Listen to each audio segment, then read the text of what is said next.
7 p.m.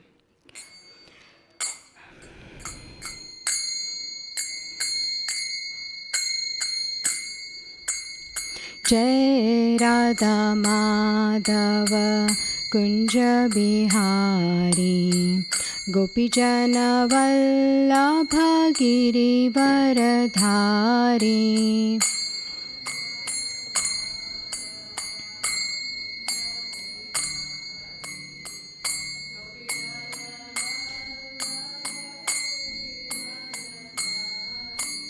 जय राधा माधव कुंज बिहारी गोपीजन वल्लभ गिरिवरधारी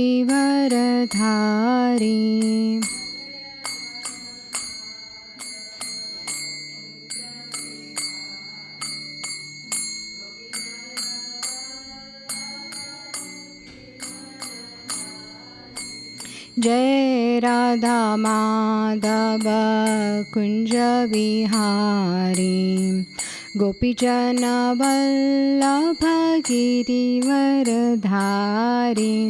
जय राधा माधव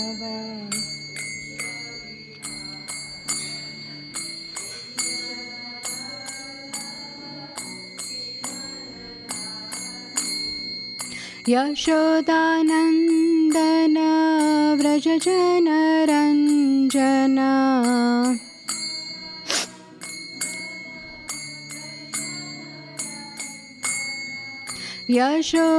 यशोदानंदन व्रज जनरंजन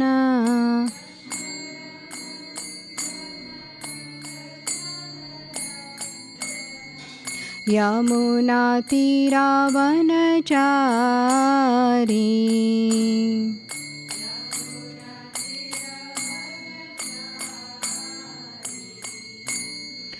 यमुना तीरावनचारी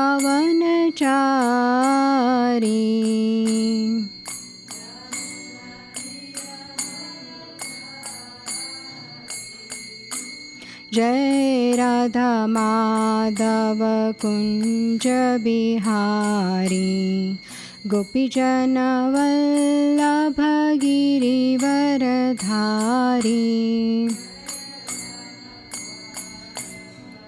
कुंज बिहारी गोपीजन वल्लभ गिरिवरधारी जय राधा माधव कुंज बिहारी गोपीजन वल्लभ गिरिवरधारी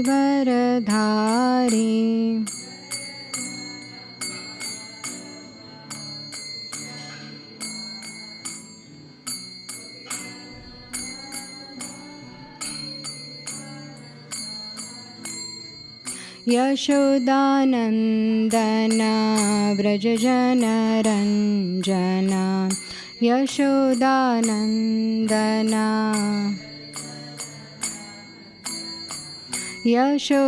यशोदानंदन व्रज जनरंजन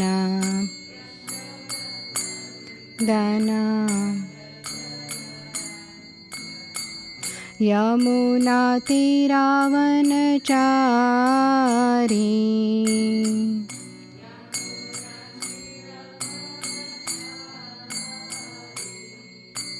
जय Radha Madhav Kunj Bihari गोपीजन Vallabh Girivardhari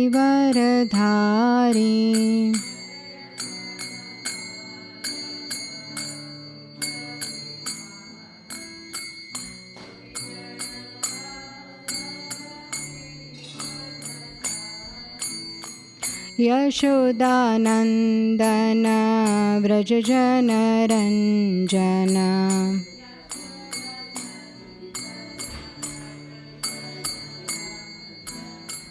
Yamuna तीरावनचारी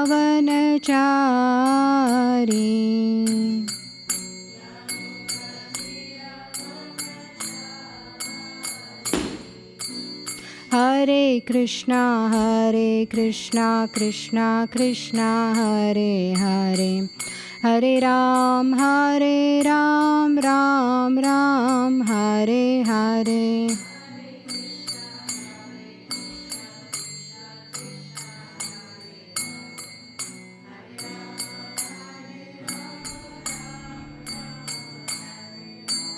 Hare Krishna, Krishna Krishna, Hare Hare. Hare Ram, Ram Ram, Hare Hare.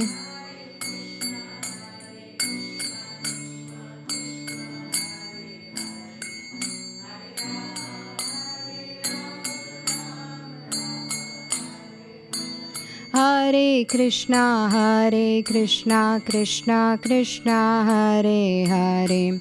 Hare Ram, Ram Ram, Hare Hare.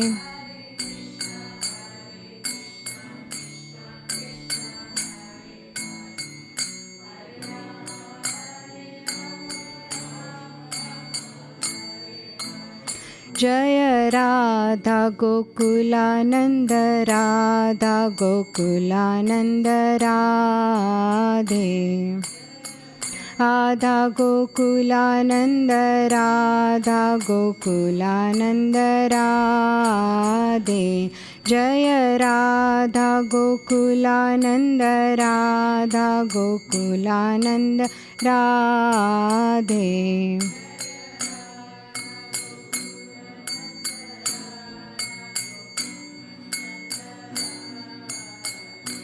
Jaya Sita Ram Lakshman Hanuman. Jaya Sita Ram Lakshman Hanuman. Taram Lakshman Hanuman. Jaya Sita Ram Lakshman Hanuman. Jaya Sita Ram Lakshman Hanuman. Jaya Sita Ram Lakshman Hanuman. Sita Ram Lakshman Hanuman. Jaya Sita Ram Lakshman Hanuman. Jaya Gauranitai, Gauranitai, Gauranitai, Jaya Gauranitai. Nitai, Gauranitai, Gauranitai, Jaya Gauranitai. Jaya Prabhupada, Prabhupada, Prabhupada, Srila Prabhupada. Prabhupada, Prabhupada, Prabhupada, Srila Prabhupada. Nitai Gaura Hari Bol, Hari Bol, Hari Bol. Nitai Gaura Hari Bol. Gaura Hari Bol, Hari Bol, Hari Bol. Nitai Gaura Hari Bol. Gaura Premanande, Hari Hari Bol.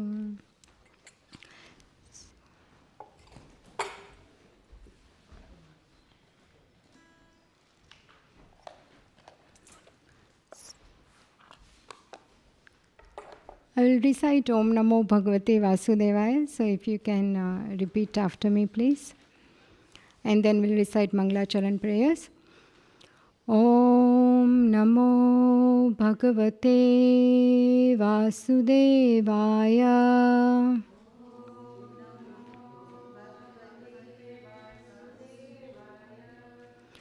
Om Namo Bhagavate Vasudevaya.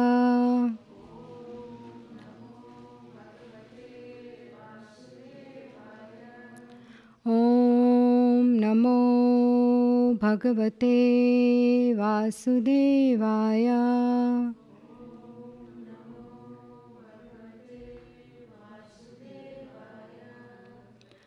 Om अज्ञानतिमिरान्धस्य ज्ञानाञ्जनशलाकया चक्षुरुन्मिलितं येन तस्मै श्रीगुरुवे नमः। श्रीचैतन्यमनोभीष्टं स्थापितं येन भूतले स्वयं रूपः कदा मह्यं ददाति स्वपदान्तिकं। वन्देऽहं श्रीगुरो श्रीयुतापदकमलं श्रीगुरून् वैष्णवांश्च। श्रीरूपं साग्रजातं सहगना रघुनाथान्वितं तं सजीवं साद्वैतं सावधूतं परिजनासहितं कृष्णचैतन्यदेवं श्रीराधा कृष्णपादान् सहगना ललिता श्रीविशाखान्वितंश्च। हे कृष्णा करुणा सिन्धो दीनबन्धो जगत्पते गोपेशा गोपिका कान्ता राधा कान्ता नमोस्तुते। तप्त काञ्चन गौरांगी राधे वृन्दावनेश्वरी वृषभानुसुते देवी प्रणमामि हरिप्रिये। वाञ्छाकल्पतरुभ्यश्च कृपासिन्धुभ्य एव च पतितानां पावनेभ्यो वैष्णवेभ्यो नमो नमः। जय श्री कृष्ण चैतन्य प्रभु नित्यानंद श्री अद्वैत गदाधर शिवासादि गौरभक्तवृंद। हरे कृष्णा कृष्णा कृष्णा हरे हरे हरे राम राम राम हरे हरे। नमो विष्णुपादाय कृष्णप्रेष्ठाय भूतले श्रीमते भक्तिवेदांत स्वामिन्नीति नामिने। नमस्ते सारस्वते देवे गौरवाणी प्रचारिणे निर्विशेषा शून्यवादी पाश्चात्यदेशतारिणे। मुखं करोति वाचालं पङ्गुं लङ्घयते गिरिं यत्कृपातमहं वन्दे श्रीगुरुदीनतारिणं परमानन्दमाधवं कृष्णचैतन्य ईश्वरम्। ॐ तत्सत्।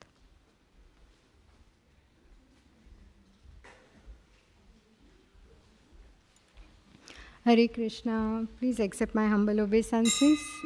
My obeisances to all of you. Srimad Bhagavad Gita. Today's verse is 1.29. We are discussing 129. The verse is on the screen. So anyone wants to recite the verse, it will be very nice also afterwards. And I will recite and we will recite the synonyms. And any of you can also recite verse. Then we will repeat after you. So 1.29. Vepatushcha sharire me Roma harshascha jayate Gandivam shramsate hastat Tvakchaiva paridahyate Vepatushcha sharire me Roma harshascha jayate Gandivam samshrute hastat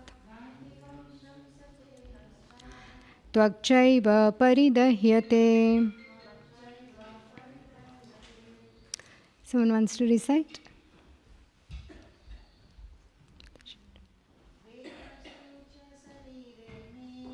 Vepatushcha sharire me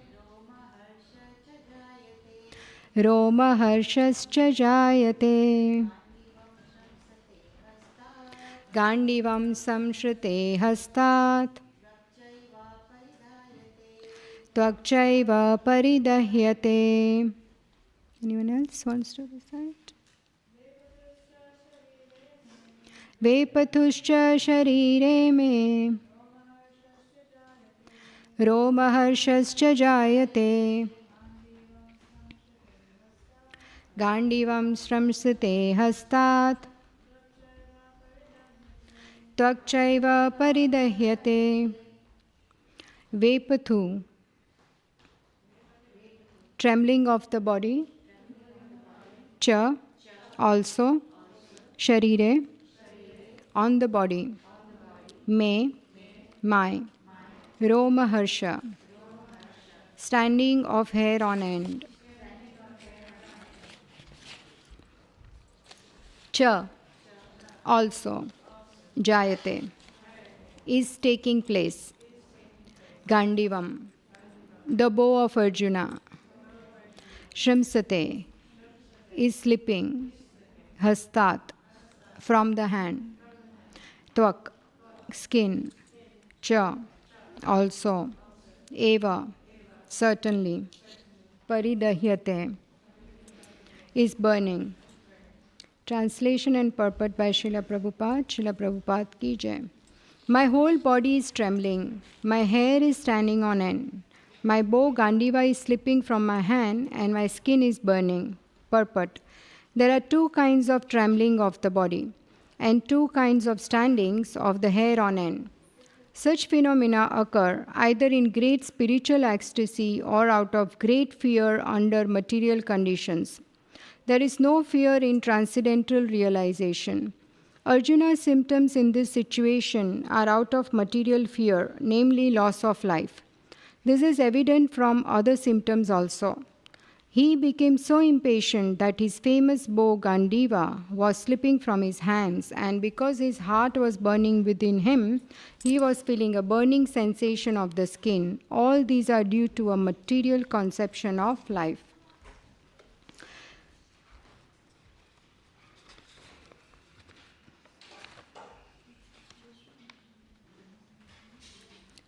So, just to recap, in this first chapter, we see Arjuna's doubts and bewilderment, and the chapter starts with Dhritarashtra's shloka. He recites the first shloka, and that is the enquiry that what did my sons and sons of Pandu do on the battlefield of Kurukshetra.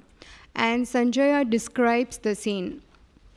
Duryodhan approaches Dronacharya thereafter, and he gives the description of his army and armies of the Kauravas on the other side and of the Pandavas on the other side, and he compares both the armies.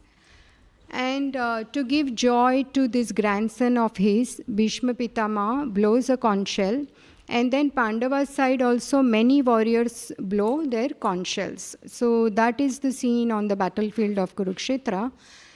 And then Arjuna is supposed to commence the war. He's supposed to put the arrow on his bow and start the fight, but instead of commencing the war, he asks Krishna, who is his chariot driver, Lord Krishna, to take the chariot in middle of both the armies, because he is not convinced. There are doubts in his mind. So then he asks, in these verses, we will see in this verse 29, that is today's verse, he will show certain symptoms. Verse 28, 29 and 30, he is showing the symptoms of compassion on his relatives, which are his cousins and his uncles, grandsons, all these people. He is showing compassion on their body because he can see they will all be killed in this war. No one wants to kill relatives. And seeing this, his heart becomes full of compassion. So these three verses, also there are three more reasons he gives that he does not want to fight this war. And other reasons are, he says that there will be no joy if I win this war also, because without my relatives and all the cousins who are dead, how can I enjoy the kingdom and the opulence? And then he is also afraid of sinful reactions, because this is a sin. He says killing them will be sin, so I'll get sinful reactions. So he is very afraid of that. And lastly, he gives the reason there will be loss of family tradition. But the first one is compassion. He starts with this. So we can see here that Arjuna is very, very compassionate, and Arjuna can be seen in two perspectives. The first one is he is a gentle and soft-hearted devotee. He is a pure Vaishnava, because a devotee does not want to kill. There is verse in Bhagavatam 5:18-12, Yasyasti bhaktir bhagvatya kinchana.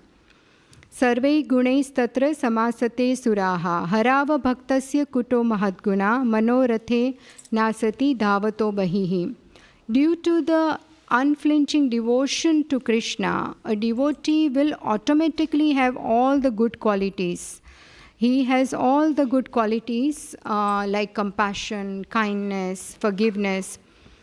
This is automatically born in a devotee because he is devoted to the Lord. So this is fine. We can understand. Any one of us will reason with him that yes, why should he kill these people when they are dead? He will be so. He is very much, his heart is completely melted because of this reason. And the second perspective is that he is a confused person, bewildered in performance of his duty. So at this stage, he is not ready to fight, and he is not wanting to kill his relatives and cousins.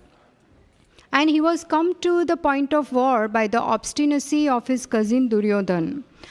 Arjuna is a Vaishnava, so how can he quarrel and how can he kill or fight with anyone? So that is right now the scene on battlefield. And we can see that Arjuna is a pure devotee, but he is overwhelmed by this material emotion. So why do we call this material emotion? That he is lamenting for the death of his relatives. He does not want to kill, because Krishna will address this point in second chapter, where in verses 11 to 30, he will give the reasons, analysis of body, matter and soul.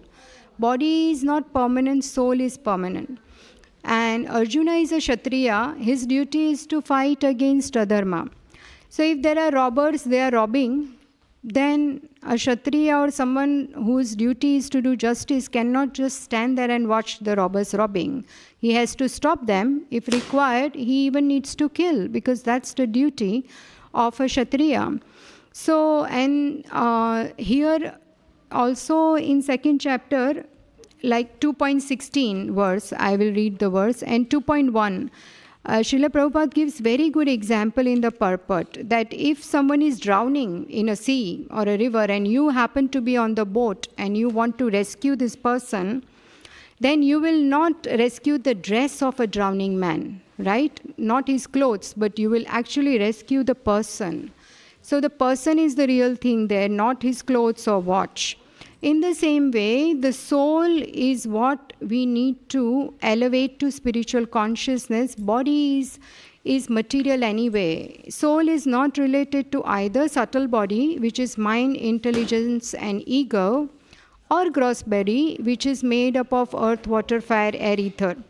And the soul is also detached from any emotions that are born from material emotions, lamentation, compassion on the material body. That's what Bhagavad Gita says. And even 2.16, I was reading today, it says, Nasato vidyate bhavo, nabhavo vidyate sata, ubayorapi drishtontas, tva anayos tattva darshibhi. So those who have seen the truth, they know that material body is temporary, soul is permanent. So those who have seen the truth, they know this. Yes, so here there is the problem with Arjuna, that he is saying, how can I kill my swajana, my relatives? Now we need to see the bigger perspective. Arjuna is seeing from the bodily relations. These people are my blood, the skin relationship. But if you see, the bigger picture is, Krishna says in Bhagavad Gita 15.7, Mamaivamso jiva loke jiva bhuta sanatana. What he is saying, everyone is part and parcel of me, Krishna says. So from that sense, the whole world, everyone, each and every soul is connected through Krishna, because Krishna is our source, each and everyone's source. So everyone is in that sense our relative. Krishna is in the center and we are all his children, so everyone is related. So just thinking of your own self and my relatives, I want to save my relatives, is little bit selfish. And we can see this is proved from Mamaivamso Jivaloke, Jiv Bhuta Sanatana, Manasasthani Indriyani, Prakriti Sthani Karshati. This is 15.7. Krishna says, the living entities in this conditioned world are my eternal fragmental parts. Due to conditioned life, they are struggling very hard with the six senses, which includes the mind. So right now, because of the ignorance of the truth of science of soul, Arjuna is under material emotions, and that's why his compassion is not real compassion. We will see that even in 5th canto, there is a story of Bharat Maharaj. This is a very interesting story. He takes birth 3 times. So Bharat Maharaj as a king, then he is born as a deer, and then he is born as Jad Bharat. 3 times, 3 lifetimes. And this king is a very, very pious king, Bharat Maharaj in canto 5. And he ruled very virtuously. Then he renounced the kingdom and he wants to just dedicate his life to the service of the Lord. So he goes to the forest, he retires from his kingly duties and he goes to the forest. Now there what happens is that and it is called Pulaha Ashram. There he worships Lord Narayan with such sincerity. His daily duties are worshipping the Lord, performing fire sacrifice, Shravanam, Kirtanam, chanting the names of the Lord. And one day on the bank of Gandaki river, where this ashram was, he finds a helpless and motherless deer. So he took compassion on this deer and brought this deer to his ashram and took its care very nicely in many different ways. But the mistake he made is that he forgot his spiritual practices that he was doing before this deer came. So it's a very long story, I'm cutting it short.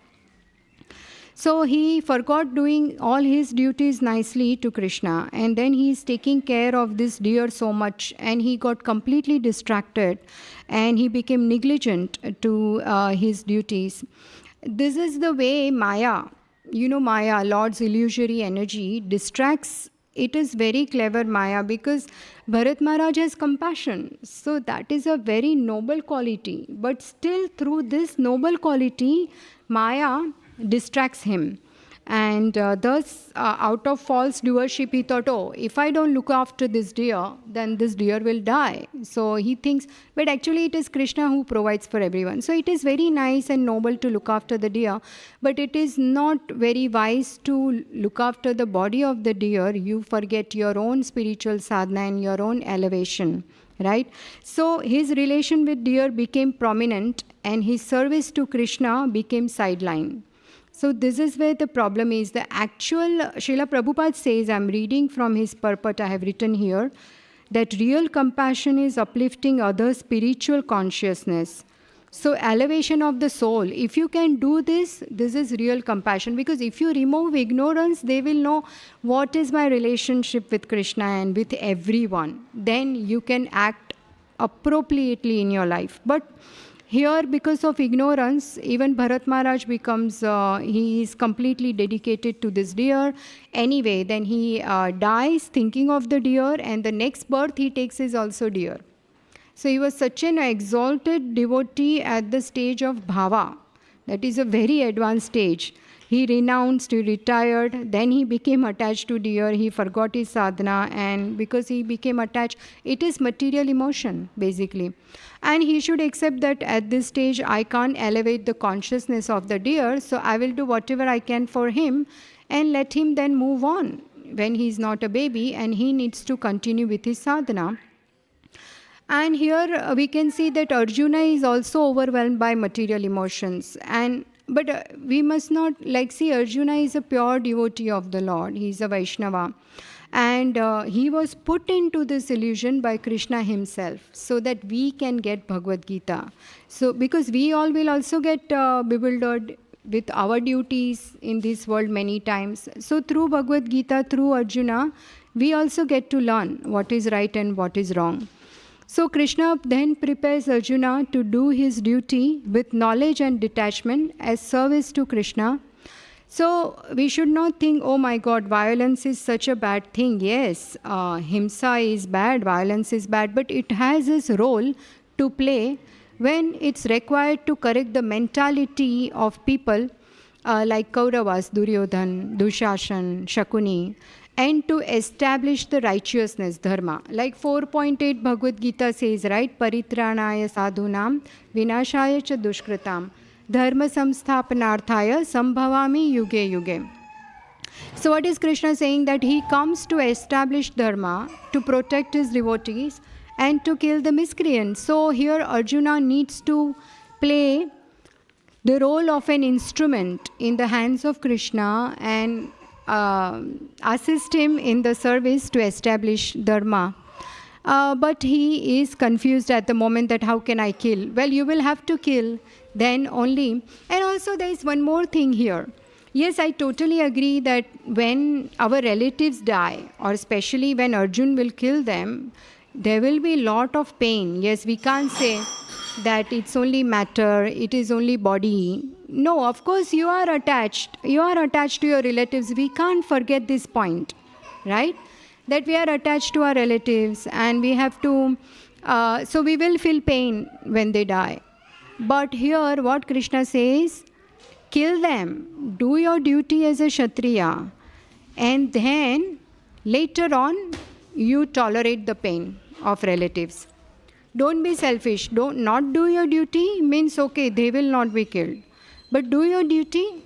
Shri Shri Radha Gokulanand ki jai, Sita Ram Lakshman Hanuman ki jai, Gaur Nitai ki jai, Srila Prabhupada ki jai. Do your duty, kill them, because they are not righteous. They have done so many injustice. We've seen the background before. So remove them, kill them, and then later on tolerate the pain. Later on tolerate the separation. So, yeah, Bhagavad Gita 2.14 says, Matra sparshastu konteya sitoshna sukha dukkada agama paino anityas tam titikshasva bharata. What does it mean? It means that one should be equivocal in life. They should tolerate the pains and separation. Like sukh and dukh, happiness and distress, both will come and go. So let's tolerate it.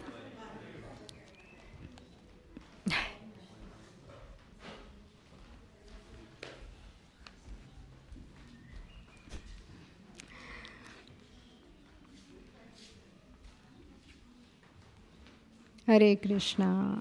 Srimad Bhagavad Gita ki jai. So tolerate the pains. When there is winter and summer, right? Today is very hot day. So we are tolerating on the bodily plane. When it's winter, we are tolerating the cold on bodily plane. At the same time, on emotional plane, mental plane, we have to tolerate when there is honor or insult. If someone, then we have to tolerate.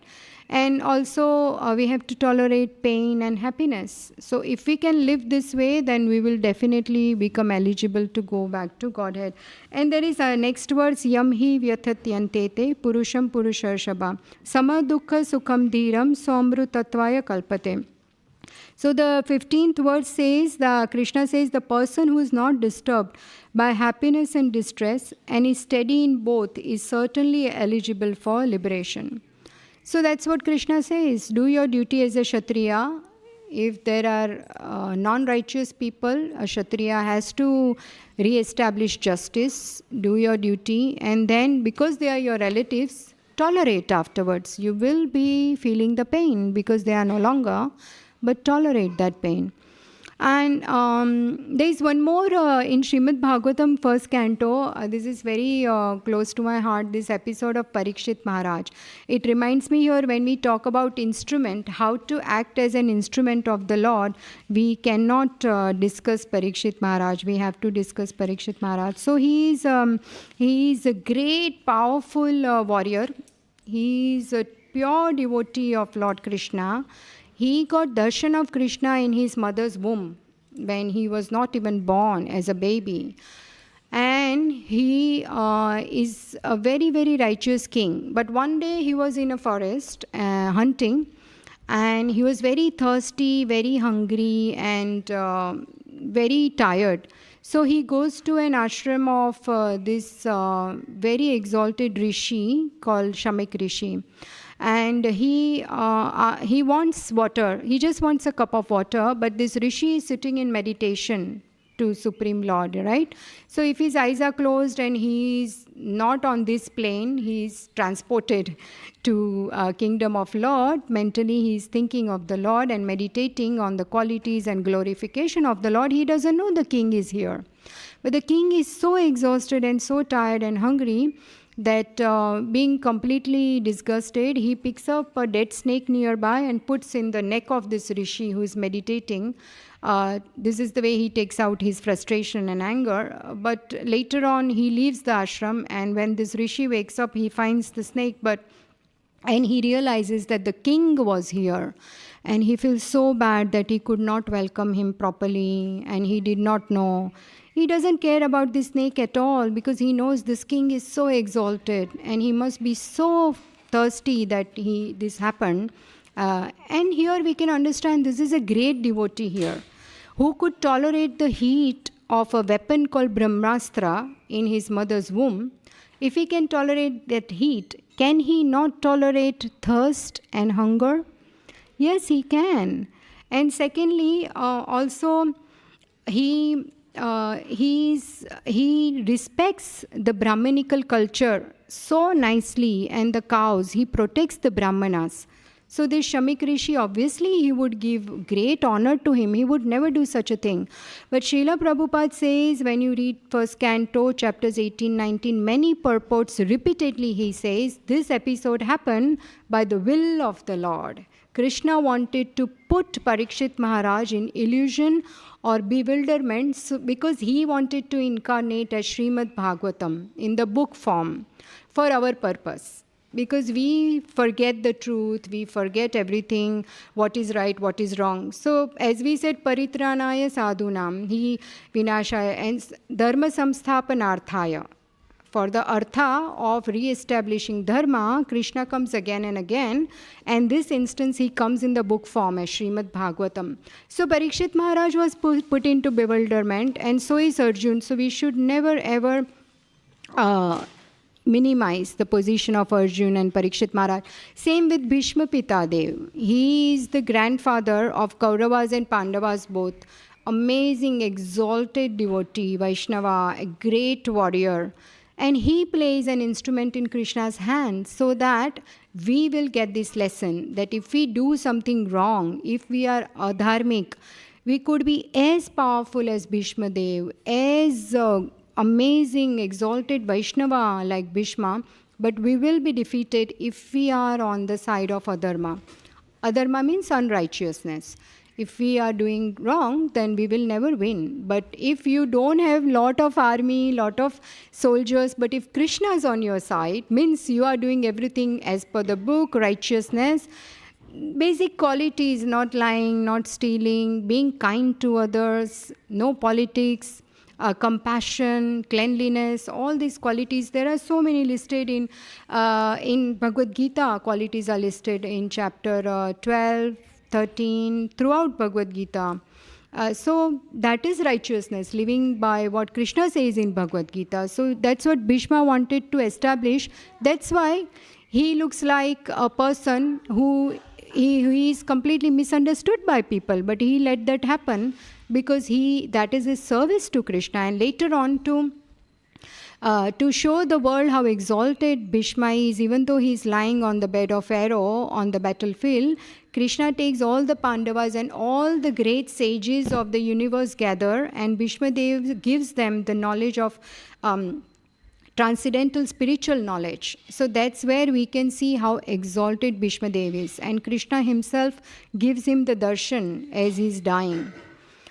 And so this material emotions, yes, one needs to understand that there is a truth much higher than that, because if we are ignorant, then we will be in Maya, in material emotions. But the greatest truth and relationship is soul relationship with everyone. Be kind.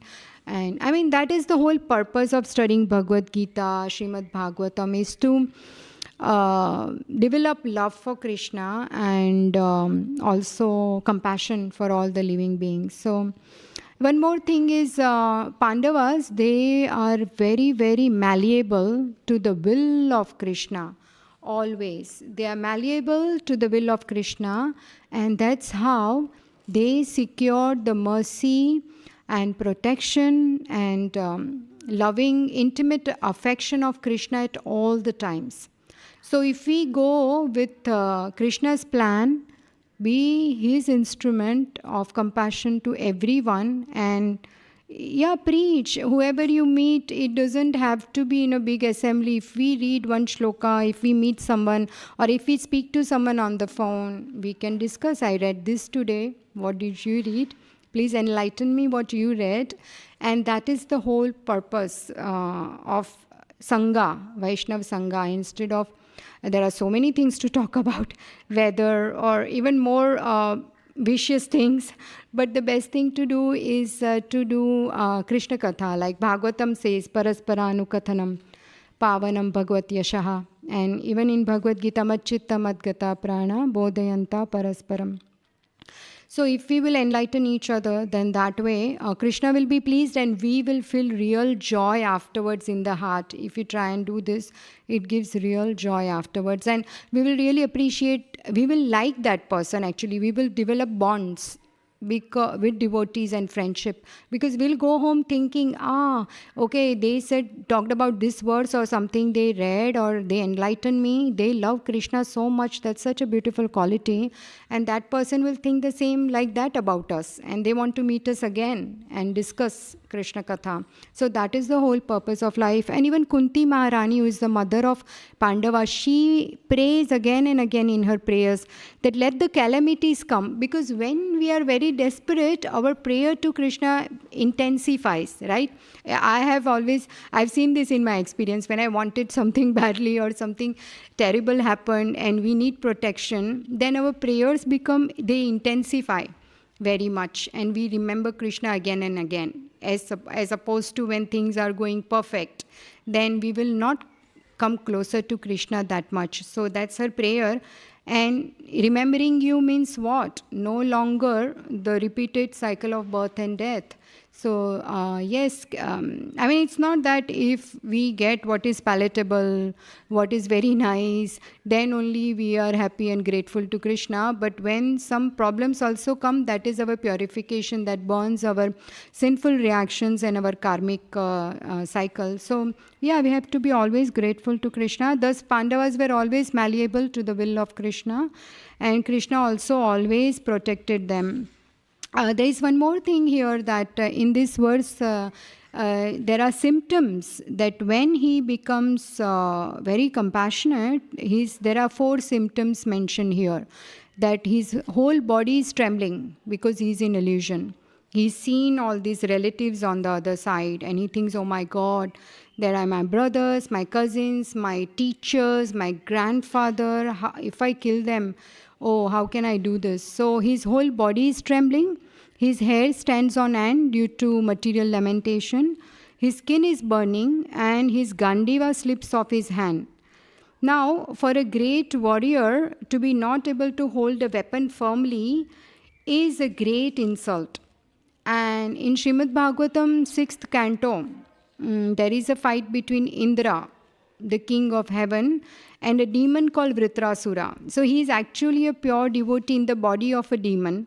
And when they are fighting, the thunderbolt or Vajra, which is made from the bones of a great exalted devotee, because Lord Vishnu had said that, Indra, if you fight with this weapon, then definitely this Vritrasur can be killed. This great demon can be killed, and you have to fight with this weapon. But during the fight, Indra drops the weapon and it falls on the floor. So he is so ashamed. For a warrior to pick up a dropped weapon is matter of pride. It's like an insult. They would not pick it up. But this great demon, who is a great devotee, says, pick up the weapon and fight with me. Because if Krishna, you have to have faith in Krishna's words. This weapon will only kill me. So you pick it up and you fight. So this way, even we can see that it must have come to such a situation that Arjuna, being a great warrior, the Gandiva bow is slipping off his hand because of too much emotions. And these are not emotions due to he didn't drop the Gandiva because of physical lack of strength, but emotional lack of strength. So when one is too sad, he is emotionally weak, one cannot work productively. So one must have balanced emotions in life. Then we can tackle situations calmly, with a balanced mind.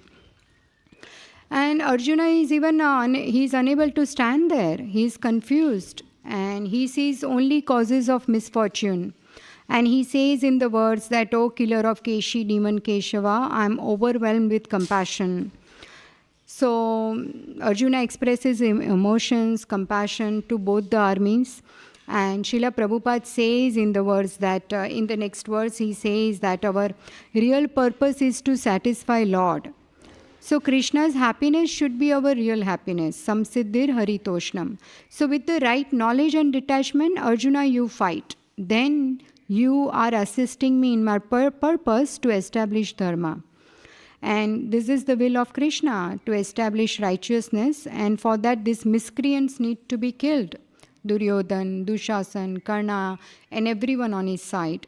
And that will reduce the burden of the earth. And this is not just a family dispute here. Right now, Arjuna is thinking just on a very small scale, like a family dispute. That's not how it is. It is an attempt to establish what is right. And Pandavas are meant to assist Krishna in it. But right now, Arjuna is not thinking that this is my service to Krishna, but in terms of bodily conception, that this is my blood, this is my skin relatives, and I have to just think of their body, what if they die. And we have seen in Bhagavad Gita, body is going to die anyway. And the point has come to this that he needs to kill them because of their own injustice. Duryodhan's obstinacy caused it to come to this point. Right? So the main thing is all are spiritually related. Mamai Vamsho Jivaloke. Everyone is part and parcel of Krishna. And so one should not get overwhelmed by material emotions, but think on a spiritual plane. There is one more thing. Sometimes it's like, why scriptures are so important? Why ignorance is bad? And why we need to understand the truth from scriptures. So there is one example I heard is that if you are traveling on the road, then say if you are stuck in a traffic because of traffic lights and the light is red, then obviously you will not go. You have to wait in the traffic jam. It might take long time. But if you are traveling on aeroplane, in the sky, then obviously they have their traffic rules, but there are no such great traffic lights coming every 10 minutes or so. They are flying, and if you see from top, everything on the ground looks so little. All the big towers, big cars, all this looks very little. So in the same way, in our life, we go through so many situations, so many troubles will come, and so many distractions will come. We might get overwhelmed by the way someone says something to us or with our interactions with people. But if we travel in the aeroplane, like travel on the spiritual consciousness, all these things will look little, like how it will look from top. All the buildings will look little. Because, see, when we have a purpose in life, then we will be focused in that purpose. And everything else will be like sidelined. We will be able to bear it if we are focused in our purpose. And that purpose will give us real happiness. Then everything else looks little. For example, I was hearing this devotee was saying he loved to watch cricket. He just loved to watch live cricket, go to a stadium and watch cricket. And for that, he needed to travel in train with his father to go to this stadium. And in the Mumbai, in India, the trains are very, very crowded, very crowded. Everybody, it's like there is hardly any space to even stand. But as he is in this train, crowded with his father, like it is sometimes he said difficult to even breathe, that bad situation. But all the time he was thinking of, when my journey will end, I will get to watch that cricket. I am going with my father to watch cricket. And that excitement made him able to bear this inconvenience and tolerate the pains in this crowd, in the train, crowded train. So what I'm trying to say, that he was looking forward to that happiness of watching the cricket. That's his purpose. He is purposeful. He's going somewhere with a purpose, and that gives him a lot of joy. So everything else looked little to him. He could tolerate and bear that. And if we don't have purpose, then every small little thing will look like a big problem in life. Everything we will give attention to, that doesn't really need attention. And all this happens from attachments. Like my spiritual master, His Holiness Radhanath Swami Maharaj, I translate his quotes 3 times a week, and his audio that comes in this beautiful Nectarian audios. They are only 5 minutes, 10 minutes, and because I get to translate, I remember very well. So today's quote, otherwise my memory is really bad. So today's quote said that because we have so many attachments, we have ourselves created so much burden on our mind. And what is not necessary, we make it necessary. That's what his quote says. It is not necessary. We can live without so many things and so many attachments, but because our mind has given it so much importance, we can really, if we understand the extent of to the degree these attachments can give us pain, if we understand and try and come out of it with scriptural knowledge, then we will really free ourselves of lot of burden. It's happiness is a state of mind. I always believe that. It's a state of mind. Yeah, someone said something happened. Okay, that is for my own purification. That's for my own. It's a lesson to learn. Someone comes in your life as a blessing or a lesson. Either way, it is good, right? You met someone, great, you clicked, and it's a blessing. It's your best friend who's your well-wisher. But something happened, you learned a lesson, then also it's great. Fine, right? Life is a journey. I need to learn my mistakes and not repeat them, and understand and realize the mistake and apologize if you need to. But yes, so what I'm trying to say is that it's a journey, but that's how Bhagavad Gita, Srimad Bhagavatam helps us, because we will see the life of so many exalted devotees. What happened in Bharat Maharaj's life? We can see he was an exalted Vaishnava, got attached to this deer on a bodily platform, on a material emotion, and then he had to become an animal in his... Because Bhagavad Gita says 8.6, it is... Let me read that shloka, that at the end of life, whatever you are thinking, you will attain that state in your next life. That is why life is a preparation and death is an example. 8.6, Yam Yam Vapi Smaran Bhavam Tyajantyante Kalevaram Tam Tam Evaiti Kaunteya Sada Tadbhava Bhavita. Whatever state of being one remembers when he quits his body, O son of Kunti, that state he will attain without fall. So this exalted Vaishnava became deer in his next life. But there is also one more shloka in Bhagavad Gita, 2.40. Let's have a look what it says. So what happened to this deer? Krishna still protected his consciousness in the next life. Even though he was born an animal, he had the consciousness of a devotee. He remembered everything. Neha Bhikrama Nashosti Pratyavayona Vidyate Swalpam Apyasya Dharmasya Trayate Mahato Bhayat. 2.40. In this endeavor, there is no loss or diminution. And a little advancement on this path can protect one from the most dangerous type of fear. So there is no loss at all here. Next life, we will continue with whatever little advancement we made in this life.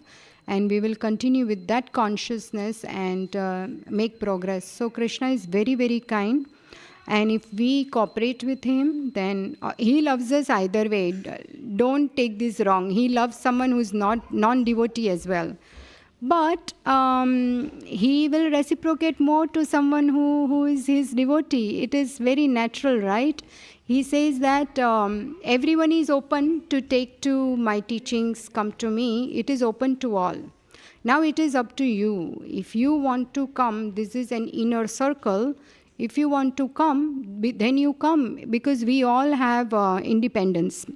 Our mind has independence. He doesn't want forced love. So Krishna says, if you want to become my devotee, worship me, give me your love, patram pushpam phalam toyam yome bhaktya prayachati, come to me, then you are in that inner circle. Then you are making that choice. Then you are closer to me because you made that choice. And this choice is open to all. So in that sense, he is not partial at all. This is open to everyone. He is not saying only you can come, you can come. Everyone can come. So he is not partial. It's our choice. If we will make the right choice, then he will love us even more. So there is many more things, but just coming back to this one point is that Arjuna is bewildered at this point because he is thinking on the bodily plane. And as we said, that saving the dress of a drowning man is not clever, but elevating someone's consciousness, thinking on the soul level, and thinking everyone as Vasudeva Kutumbikam, right? The whole world is our Kutumba family, because we are all part and parcel of Krishna. So thank you so much. Soon we will, for Gaura Arti, we will all stand up and Srimad Bhagavad Gita ki jai, Srila Prabhupada ki jai, Vancha kalpa tarubhyascha, Kripa sindhubhyaiva cha, Patitanam pavanebhyo, Vaishnavebhyo, Namo Namah. Thank you so much. Please forgive my mistakes if I made any. Thank you. Hare Krishna.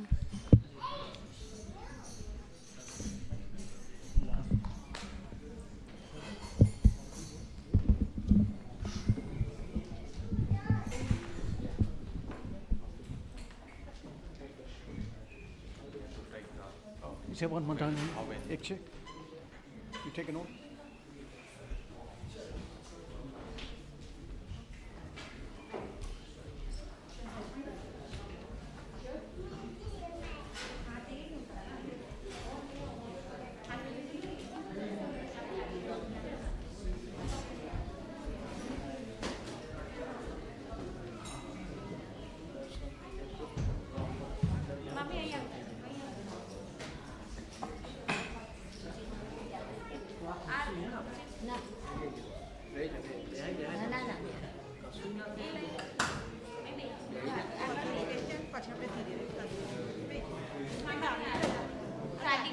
Radhi.